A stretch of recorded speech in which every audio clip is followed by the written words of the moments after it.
حضرت سیدنا صدیق اکبر رضی اللہ تعالیٰ عنہ نے ایک دن ایک چڑیا کو دیکھا کہ وہ درخت پر بیٹھی ہوئی تھی، تو آپ نے فتنفس الصعداء، آپ نے بڑی لمبی سانس کھینچی۔ یہ ان لوگوں کے لیے ہے کہ جو غلط لوگوں کے ساتھ کھڑے ہیں، پھر غلط ظلم کرتے ہیں، پھر حکمرانوں ہی کرتے ہیں، پھر حکمرانوں کے کاسہ لیس بھی ہیں اور ان کی غلط باتوں کی تائید بھی کرتے ہیں، یہاں تک کہ وہ اسلام کے خلاف بھی اگر کوئی بات کر دیں تو پھر بھی اس کی وہ تعویلیں کرتے ہیں اور کہتے ہیں نہیں انہوں نے تو کچھ بھی نہیں کیا، وہ تو بڑے عاشق رسول ہیں۔ تو یہ ان بدبختوں کے لیے ہے کہ افضل الخلق بعد الرسل ہوں اور اسلام قیامت تک ان کا مکروز ہو، اور ان کی غار والی ایک نیکی جو حضور کی ناموس کے لیے انہوں نے کی، اور دن والی ایک نیکی جو مرتدین اور ختم نبوت کے منکرین کے خلاف جو آپ نے لشکر بھیجا، تو حضرت فاروق اعظم رضی اللہ تعالیٰ عنہ فرمایا کرتے تھے کہ صدیق دن والی نیکی دے دے، رات والی نیکی دے دے تو عمر کی ساری نیکیاں لے لے۔ اور جن کے بارے میں نبی علیہ الصلوۃ والسلام نے فرمایا کہ اللہ رب العالمین عرش پر ناپسند کرتا ہے کہ زمین کے اندر صدیق سے کوئی غلطی ہو جائے۔ اور صحابہ اکرام فرماتے ہیں کہ جیسے نبی علیہ الصلوۃ والسلام جب ظاہری دنیا سے تشریف لے گئے نا، تو اس وقت مدینہ پاک میں جو گہرام مچا، تو جب سیدنا صدیق اکبر دنیا سے تشریف لے گئے تو مدینہ منورہ میں اسی طرح کا گہرام مچا۔ اور عبداللہ بن مسعود فرماتے ہیں کہ اگر نبی علیہ السلام کی ظاہری حیات کے بعد آپ جب دنیا سے تشریف لے گئے، اگر صدیق نہ ہوتے تو ہم میں سے کوئی بھی نہیں بچ سکتا تھا۔ اتنی شانیں وہ تو نہیں، وہ تو حضرت عمر کی اتنے نیکیاں ہیں جتنے ستارے آسمان کے، تو حضرت عمر کہتے ہیں کہ میں صدیق کی ایک نیکی مجھے مل جائے میں ساری دینے کے لیے تیار ہوں۔ یہ ساری شانوں کے باوجود اور جو آپ نے تنخواہ لی دو سال 2 مہینے کچھ دن جو آپ نے تنخواہ لی، وہ تنخواہ بھی واپس کر دی آپ نے، یعنی سرکاری مال بھی نہیں لیا۔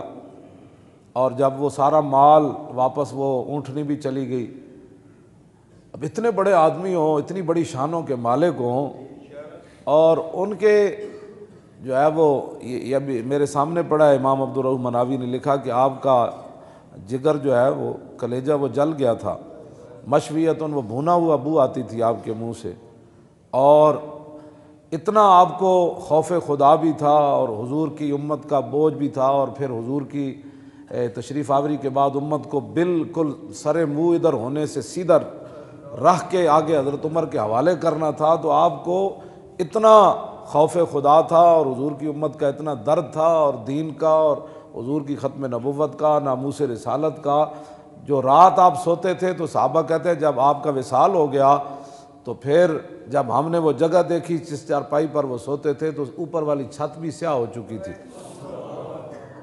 اتنے آپ درد سے سانس لیتے تھے رات کے وقت کہ میں نے حضور کی امت کو کس راستے پر جو ہے وہ کیسے چلا کر حق پر توڑ لے جانا ہے، اور منکرین ختم نبوت کا کیسے کلا کما کرنا ہے، اور مرتدین کو کیسے راہ راست پر لانا ہے، مانعین زکوٰۃ کو کیسے سیدھا کرنا ہے۔ اور صحابہ کی جو حالت سرمے جیسی ہو گئی، اور صحابہ گلیوں میں پھرتے تھے کہ آپ نے یہاں رسول اللہ تو نہیں دیکھے، یہ حالت ہو گئی۔ تو اس ساری حالت کو سمیٹ کر پھر اسی راستے کے اوپر گامزن کرنا، اور پھر کیسر و کسریٰ کے دروازوں کی طرف حضور کے غلاموں کو روانہ کرنا اور اسلام کو اوپر لانا۔ اور یہ جن لوگوں کے یعنی رات یہ صورتحال ہے، اور دن کے وقت جو ہے وہ جو کھانا ہے وہ مدینہ منورہ کے ایک عام صحابی، جو عام صحابہ عام تو نہیں ہے، مراد یہ ہے کہ کھانے پینے کے لحاظ سے ان کا جو ذرائع آمدن تھے اتنی تنخواہ لینی، اور پھر اپنی بیوی کو کہنا کہ بھائی آج مجھے ایک میٹھے کا دل کر رہا ہے ایک دن، تو انہوں نے کہا کہ اتنے پیسے تو نہیں ہمیں ملتے تنخواہ سے کہ جس سے آپ کے لیے میٹھا بھی پکایا جائے۔ سنتے ہیں آپ، یہ اسلام ہے۔ جن کے وزیر اعظم اس کا ایک دن کا خرچہ 50 لاکھ ہو، یہ وہاں سونے کے کشتے کھاتے ہیں۔ فتنفس الصعداء فطوبى لك یا طیر تاکل الثمر وتستظل بالشجر وتسیر الی غیر حساب یا لیت ابا بکر مثلو کا۔ آپ نے ویکھا نا چڑیا درختوں تے بیٹھی ہوئی تھی، آپ نے لمبی سانس کھینچی، اتنی شانہ دے مالک وہ تو بیان ہی نہیں نہ ہو سکتی، میں ویسے تو 4 گلاں تہاڈے نال کیتیاں۔ آپ نے لمبی سانس کھینچی تو آپ نے فرمایا طوبیٰ لکا یا طیرو، فرماؤ پرندہ او چڑیا او کبوتر تیری کیا ہی بات ہے، تو کتنی خوش نصیب ہے۔ تاکل الثمر و تستظل بالشجر، فرمایا تو درخت دے پھل کھاندا اور درخت دیاں چھاواں تے رہنا، و تسیر الی غیر حساب، تو قیامت والے دن تیرے کو حساب بھی نہیں ہونا۔ تے صدیق دا کی بنے گا قیامت والے دن، انہوں تو رب دے سامنے حساب دینا پینا ہے۔ تے آپ لمبی سانس کھینچی جس طرح بندہ دسو اتنی شانہ دے مالک ہومن تے خوف خدا اتنا ہوئے تے پورے ملک نو لٹن والے، مسیتاں تو سپیکر لان والے، ممتاز نو پھٹے لان والے، ختم نبوت تے حملہ کرن والے، مندراں تے گھنٹے کھڑکان والے، اور تھر دے بچیاں نو دوائیاں نہ دین والے تے ملک لٹن والے، انہاں دا کی بنے گا دنیا آخرت وچ؟ انہاں جدوں اور پھر انہاں دا کی بنے گا؟ تے جڑے انہاں دے نال ظالماں دے کھڑے نے انہاں دا کی بنے گا؟ واپس آؤ حضور دے دین دی طرف، ہاں جی واپس آؤ رسول اللہ دے دین دی طرف۔ ہن سونا نہیں، ہن جاگ کے رہنا ہے۔ نگھی چادر تان کے سو گئے، ہن تسی تے نہیں نہ سونا، ہاں نگھی چادر تان کے سو گئے، مالک چور پچھان کے سو گئے۔ لٹن والیاں رج کے لٹیا، جاگن والے جان کے سو گئے۔ ہن نہیں سونا، حضور دا دین لیاؤ۔ کیوں جی؟ ہاں توجہ جی، او توجہ بھائی، انشاءاللہ جدو تسی حضور دے دین دی طرف چل پاؤ گے نا، ایک قرآن دا وعدہ ہے، نص ہے قرآن دی، والذین جاہدوا فینا لنہدینہم سبلنا وان اللہ لمع المحسنین۔ فرمایا جو لوگ ہمارے راستے میں چلنا چاہتے ہیں، محنت کرتے ہیں ہمارے، والذین جاہدوا فینا، ہمارے لیے محنتیں کرتے ہیں، لنہدینہم سبلنا، تو میرے حبیب انہوں نے دس دے وہ میں اتنا کریم ہاں کہ انہوں واسطے کئی راستے کھول دیاں گا، کئی راستے انہوں واسطے میں ہموار کر دیاں گا۔ چلن صرف اے، ہاں جاہدو دا مطلب ہے محنت، صرف اے پہلے محنت اے کرن، ستیا نہیں آندا۔ ہاں ابراہیم بن ادم ستے ہوئے سن نا اپنے محلے چ، تے انہاں دا دل سی میں ولی بن جاواں تے میں بہت وڈا ولی کامل بن جاواں، تے سوندے محلے چ سن۔ ایک دن اللہ نے فرشتے بھیج دیتے انہاں دے محل ہوتے، انہاں جا کے محل ہوتے انہاں جناب پیر مارے زور زور دے، ابراہیم بن ادم باہر نکلے، انہاں کہا کون ہوئے؟ انہاں کہا جناب اٹھ گم ہو گئے تے اٹھ تلاش پہ کرنے۔ انہاں کہا اٹھ بھی کدی محلہ تے چڑھے؟ انہاں کہا جناب جو اٹھ محلہ تے نہیں چڑھ سکتے تو محلہ ستیا رب بھی نہیں لبدا۔ ہاں جی پھر آپ گئے، پھر بعد نکلے، کیوں جی؟ تو پھر ایک دن اللہ اکبر اللہ اکبر، پھر ایک دن پتہ ہے کی ہویا؟ آپ نو جاندا کوئی نہیں سی نا، تے آپ گزرے جاندے سن تے ایک بندے نے انہوں نے چنگا کٹیا تے وہ کہنے لگے ہور مار اس سر نے بڑی نافرمانیاں کیتیاں، فقیر بن گئے سن۔ تے بعد کسی نے دسیا جنوں تو کٹ رہے سی جے کون ہے؟ انہوں نے کہا نہیں، انہوں نے کہا یہی تے ابراہیم بن ادم سی۔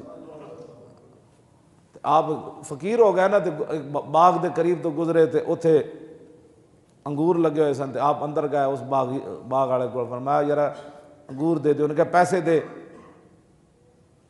انہوں نے کہا پیسے تے نہیں ہے، میں جڑی پرانیاں جتیاں پائیاں نے لے لے۔ انہوں نے کہا جتیاں نہ بھی کدی انگور لبا، نکلے تو جدو باہر نکلے تو اس نے کسی نے دسیا وہ ابراہیم بن ادم ہے۔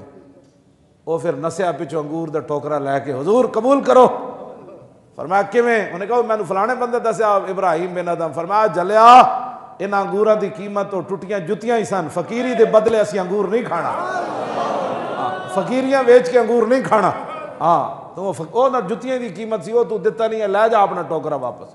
تے گل انجے بھائی گھر ستیا دین تخت تے نہیں آندا، گھر ستیا ٹرمپ نہیں ڈاندا، ہاں گھر ستیا بدر فتح نہیں ہوندا۔ ہاں صحابہ مدینہ منورہ ہی اتھے بیٹھے رہندے تسبیحاں پکڑ کے نا، تو پھر کیسر و کسرا دے دروازے کنے کھڑکانے سن۔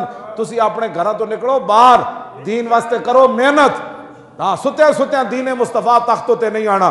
ہر بندہ کہے میں لے آنا ہے، میں اپنی زندگی بدلنی، تو جدو تسی ارادہ کرو گے نا بدلنی، تو اے نہیں کہ اللہ اسلام تو انہوں مطلب خراب کر دے گا۔ جدو حضور ایک دن عثمان ابن ابی طلحہ کو چابی منگی نا کعبے دی، فتح مکہ تو پہلے اجے مسلمان نہیں ہوئے، تیرا چابی نہ دیتی، تو حضور نے فرمایا عثمان اے چابی ایک دن میرے ہاتھ چ ہونی۔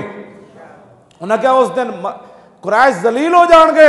حضور نے فرمایا نہیں، اس دن قریشین کو اور عزت لب جائے گی۔ ہاں ذلیل اسلام نہیں کرتا، چابی لے کے تے حضور نے چابی پھر دے دیتی۔ ہاں عثمان ابن ابی طلحہ نے چابی حضور نے نہیں سی دیتی، لیکن حضور نے فرمایا چابی ساڑھے ہاتھ چونی۔ جب فتح مکہ ہویا نا تو حضور نے فرمایا لیا چابی، انہوں نے کہا جو تے ماں کولے، فرمایا لیا ماں کول چابی۔ جب ماں کول گئے تے ماں بڑی اچھلی، انہوں نے کہا نہیں دینی، انہوں نے کہا ماں باہر ویکھتے صحیح حضور آ گئے۔ ہاں